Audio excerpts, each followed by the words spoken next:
তো বন্ধুরা, রাধে রাধে। চলে এসেছি আমি আরও একটা নতুন ভিডিও নিয়ে।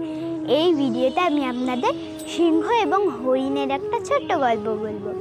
এই গল্পটা কিন্তু খুবই শিক্ষণীয় একটি গল্প, মন দিয়ে শুনবেন কিন্তু।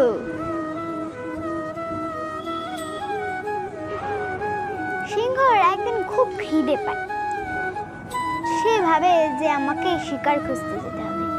আপনারা এটা ভাববেন না যে সিংহর কাছে আপনি যে শিকার চলে আসবে, বা সিংহ কোনো পরিশ্রমই করতে হবে না।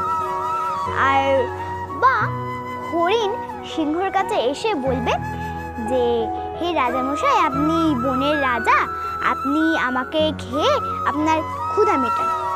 এটা কিন্তু কখনোই হবে না। হরিণ নিজের প্রাণ বাঁচানোর জন্য কত চেষ্টা করে। হরিণ ভাবে যে আমাকে প্রাণ বাঁচাতেই হবে, আর সিংহ ভাবে যে আমাকে খেতেই হবে, আমার খিদে পেয়েছে, আমাকে খেতেই হবে। কিন্তু অনেকবার সিংহ হরিণকে ধরতে পারে না। তার জন্য কিন্তু সিংহ হাল ছেড়ে দেয় না।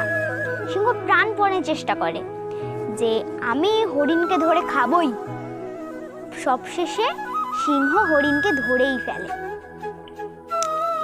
এই রকমই সিংহ আর হরিণের জীবনের মতনই আমাদের জীবন। আমাদের এই মানব জীবনে অনেক বাধা বিঘ্ন আসে, কিন্তু আমাদের হেরে গেলে চলবে না। আমাদের ভয়কে জয় করে এগিয়ে যেতে হবে। আমাদের জীবনে অনেক ছোটখাটো বাধা বিঘ্ন আসলে ভাববেন যে ঈশ্বর আমাদের সাথে খেলা করছে। এই ভেবে আনন্দিত হয়ে ভয়কে জয় করে এগিয়ে যাবেন। আবার অনেকে ভাবে যে আমি পরিশ্রম করব না, কিন্তু আমি এমনিই পেয়ে যাব, এই রকম ভাবে। যেমন ধরো একজন বিছানায় শুয়ে শুয়ে ভাবছে যে আজকে আমি দামি দামি মিষ্টি খাবো, অনেক দামি দামি ফল খাবো। বা সে কৃষ্ণকে গিয়ে বলছে, হে কৃষ্ণ, আমার আজকে খুব ফল খাওয়ার ইচ্ছা হচ্ছে, খুব দামি দামি মিষ্টি খাওয়ার ইচ্ছা হচ্ছে, তুমি আমাকে মিষ্টি ফল এনে দাও। এরকম করলে তো কৃষ্ণ কি করবে? আমরা এই পৃথিবীতে এসেছি কাজ করার জন্য, ভগবানের সেবা করার জন্য। ভগবান আমাদের হাত দিয়েছে আমাদের কাজ করার জন্য, কাজ করে খেতে হবে, চুরি চামারি করে না। আমাদের কাজ করতে হবে, তার সঙ্গে ধৈর্যও ধরতে হবে। যে আজকে আমি হেরে গেছি বলে আর আমি জিততে পারবো না, আমি হাল ছেড়ে দিই, এরকম করলে হবে না। আমাদের ধৈর্য ধরে এগিয়ে যেতে হবে। তেমনি আমরা উপরে যখন মারা যাই তখন আমরা ঈশ্বরকে বলি যে হে ঈশ্বর, আমরা ঈশ্বরকে আকুতি মিনতি করি যে আমাদের মানব শরীর দিন, দয়া করে আমাদের মানব শরীর দিন। তখন আমাদের ঈশ্বর প্রশ্ন করে যে তুমি এই মানব শরীর নিয়ে কী করবে?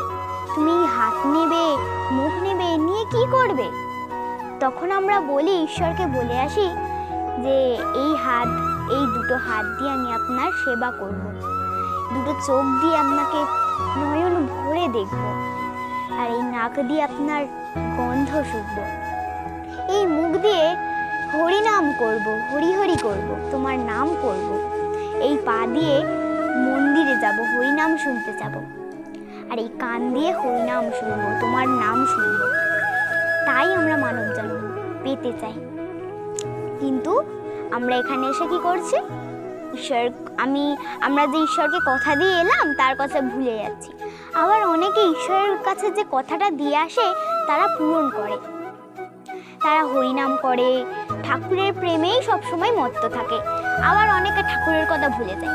আগে নিজে খেয়ে তো বাঁচি, তারপর ঠাকুরের কথা চিন্তা করবো, এইরকম মনে করে। তাই বলছি ভক্তিও চাই, ভক্তিতে ভগবান। ভক্তিও চাই, ধৈর্য করতে হবে, কাজ করতে হবে, পরিশ্রম করতে হবে। পরিশ্রম না করে আমরা কিভাবে পাবো? না খেটে কিছু পাওয়া যায় না।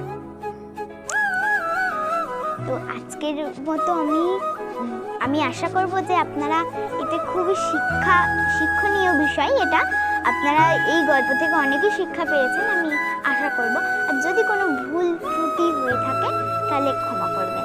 তো আজকের মতো আমি বিদায় জানাবো। এই ধরনের ভিডিও দেখার জন্য সাবস্ক্রাইব করবেন। টাটা।